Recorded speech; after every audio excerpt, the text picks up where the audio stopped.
When you go to study art at the most prestigious universities in the world, one of the first sacred truths they teach you is that the only Miyazaki is Miyazaki. But then you learn that there's another Miyazaki, and to be honest, his stuff is just as good. But he makes video games, so the basic point still stands. So when I ask, why aren't more children's movies like My Neighbor Totoro, I'm not asking, why aren't more children's movies as good as My Neighbor Totoro?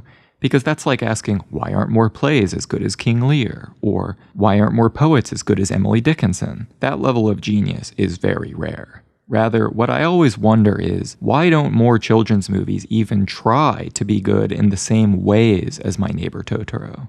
One of the most impressive things about this film is how beautifully it captures and represents in its characters the childish imagination it wants to engage in its audience.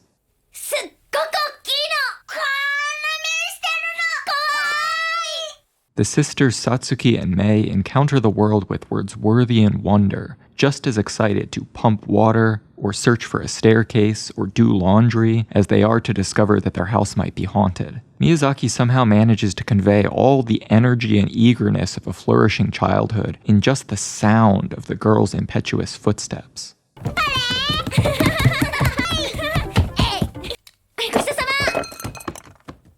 The film hardly has a plot in the same way that their lives hardly have a plot, and, more to the point, don't need one. For them, a giant fuzzy wood spirit is exciting, but so is a bridge, and a fish, and a tree.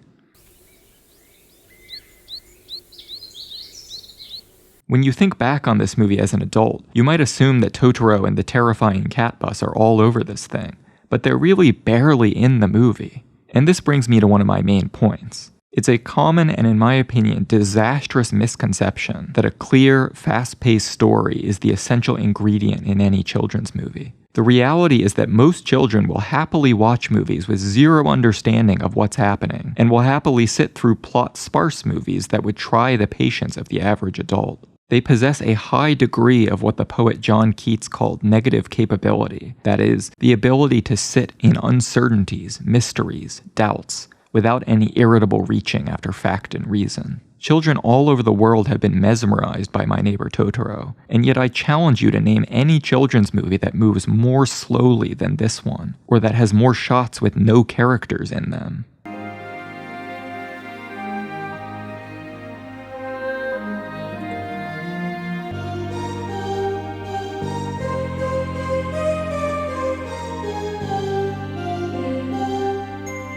I feel like most people working on Hollywood children's movies these days are ultimately making films for other adults, because they project the limitations of many adult viewers onto the children they're supposed to be targeting. One of the things I find moving about Miyazaki's work is how clearly he remembers what it was like to be a child.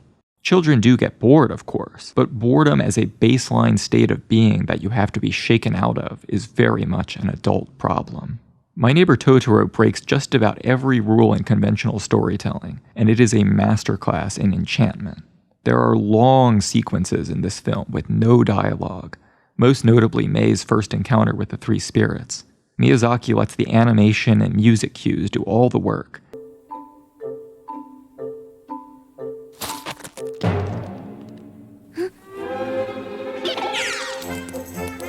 And then even the music suddenly drops out into a vast silence as she discovers and slowly explores the sleepy Totoro.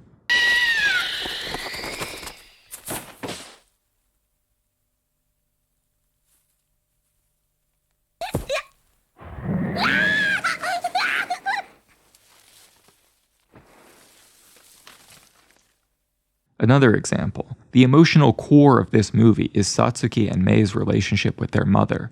But when do we first find out they even have a mother? Almost a third of the way through the movie. And then, at the 11th hour, it turns out we were bamboozled. Totoro doesn't need that spinning top to fly, and yet his villain arc fails to materialize. Respecting the viewer really is the watchword here. The film is full of wonderful, complex compositions that Miyazaki lets us sit with and contemplate.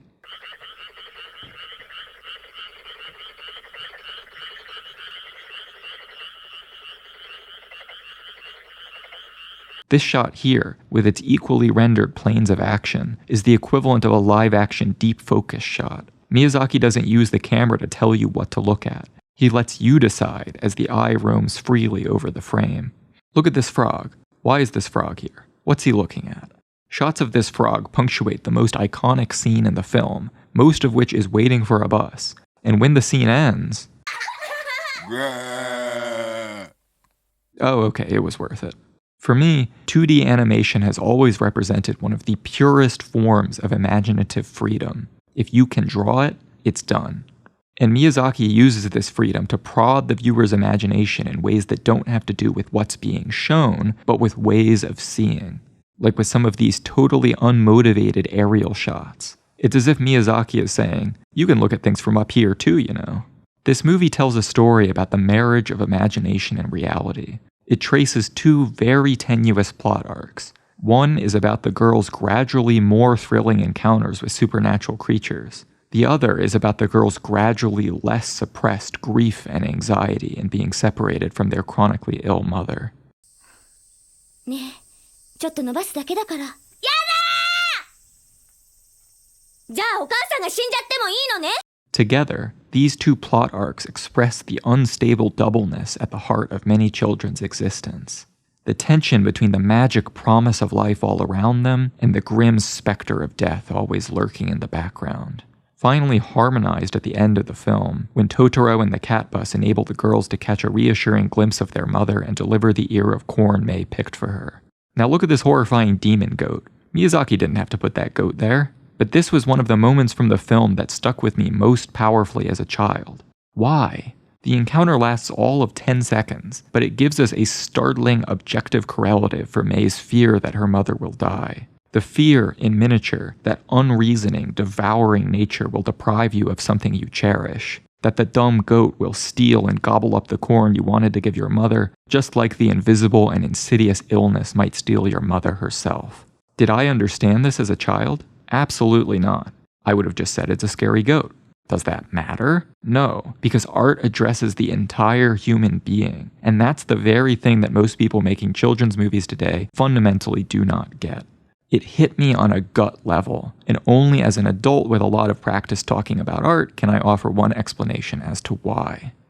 I wish more filmmakers today would try to craft children's movies that function like Satsuki and May's Dance with the Spirits. A dream that's also not a dream. An inviting mystery that helps small things grow.